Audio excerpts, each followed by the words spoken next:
Hey and welcome to Hedgehog Hollow. Today we have another post from my friends at HMD in India. I'm going to be showing you how to use your stencils with your Mink foil applicator so that you can create cards with this beautiful shimmery effect. So let's get started. So the first thing we want to do before we even start our card is heat up our Mink Mini. Now there's a switch on the back here, so just switch that one on. Then you're going to hold the gold button, it will beep at you and flash at 0. And I'm going to heat it all the way down to 4 or 5. I found the hotter that it has been, the better. I haven't found a place that it hasn't been hot enough. We'll try it around 4. In the instruction guide, it does tell you exactly what you need for each type of cardstock. So I'm going to pop that to the side while we get started with our card. I mean, look how beautiful and reflective what we're going to make is. So I have my black cardstock pre-cut. This is down to 4 inches by 5 1/4. This is a half 8 1/2 by 11 card base.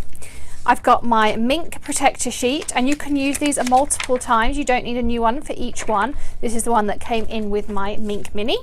And I of course have my Craftangles leafy background, and I have a card front size piece of cardstock that I'm going to be using. And I'm going to trim it off at the end once I've finished. So just got a little bit of tape and some tape to hinge it here at the top. Now my Mink, you may have heard, just beeped at me, which if I bring it in here, that flashing red light is now green, which means we're ready to foil once we have our card ready.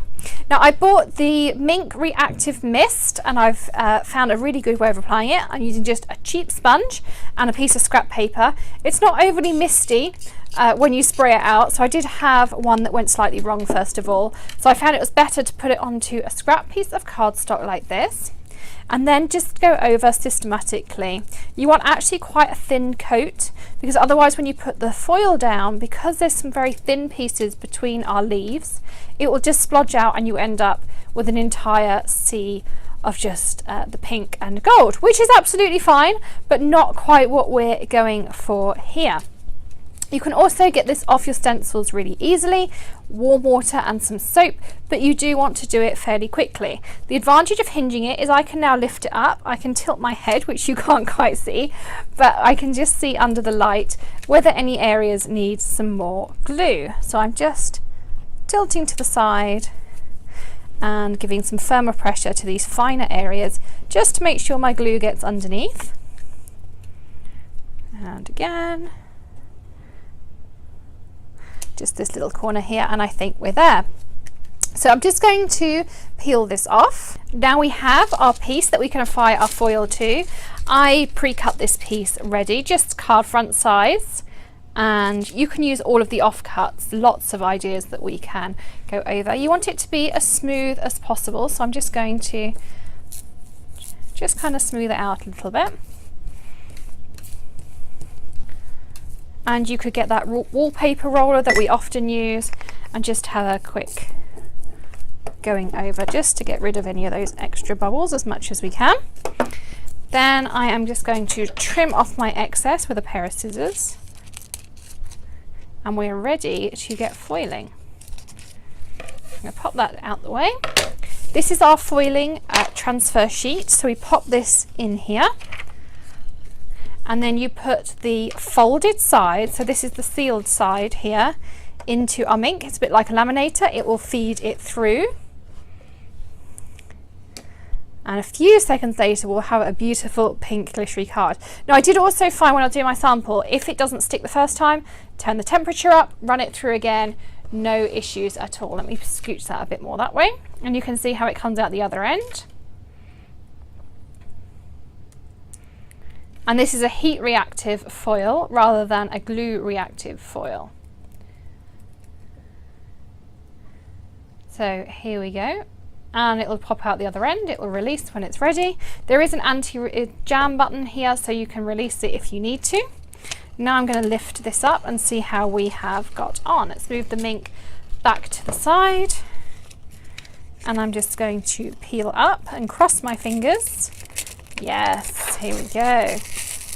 So you can see there, let's take all of this waste out the way. I'm just going to turn off my Mink.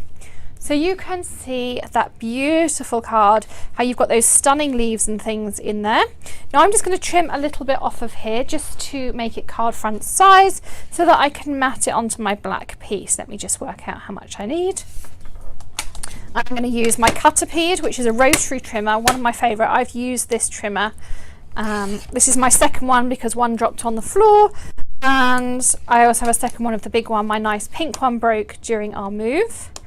But as I say, I've been using them for 10 years and I change the blade maybe once a year, even with all of the cutting that I do.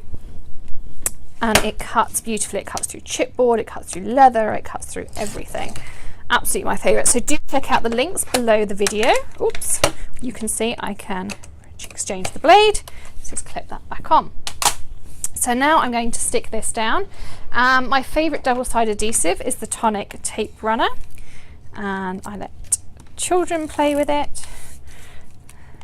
But these are great. It's really strong, really easy to use, and occasionally it does get a little bit jammed, but you just roll it with your finger, and they're about $2 for an entire tape runner, and you can refill them if you need to as well.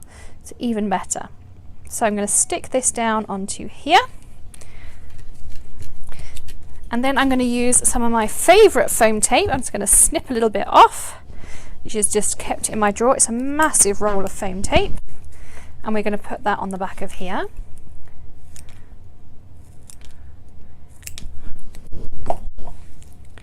So I just pop some pieces around, and you can double this up if you want a more dynamic effect. And I'm going to peel this off. And this is the Lawn Fawn black cardstock that I've used here. I have my card base, Neenah Solar White, just trimmed in half. Again, all of this will be linked underneath the video, and underneath there will also be a blog post, so do check that out as well, and you can find even more details there. So I'm going to stick that down, and we just need to put our sentiment on. I'm going to use this Hugs die by Concord and Ninth. It layers up beautifully. You get 3 different die cuts just from 2 actual dies. They all come in one set. I'm going to just grab my Teflon mat back again, and I'm using my Pritt stick, or an equivalent of the Elmer's glue stick, just because this is so fine. Just dot it on like so, and then I'm going to stick this. I did a glittery one on here. I'll show you what I did on my other one as well for another suggestion of how you can fill in, how you can fill in that centerpiece. I'm sticking to it, I think, more than anything. Just give that a second. And again, grab my wallpaper roller and just make sure it's all stuck down. And I'll link up one of these. So for this one, I did it on white cardstock, and I pre-stamped just with some words. It actually says hugs and cuddles, I think, or something like that underneath. And then I cut it out on top of that. So that's another option that you can do, and then layered it on the black. Again, I'm just going to pick these bits up, and then I'm going to stick it across the front here. So there we go. That is how to use the Mink Foiler and how to use it through your stencils. Thanks so much for joining us today. Please do subscribe to the Hedgehog Hollow channel, and we will see you again soon. Happy stamping. Bye.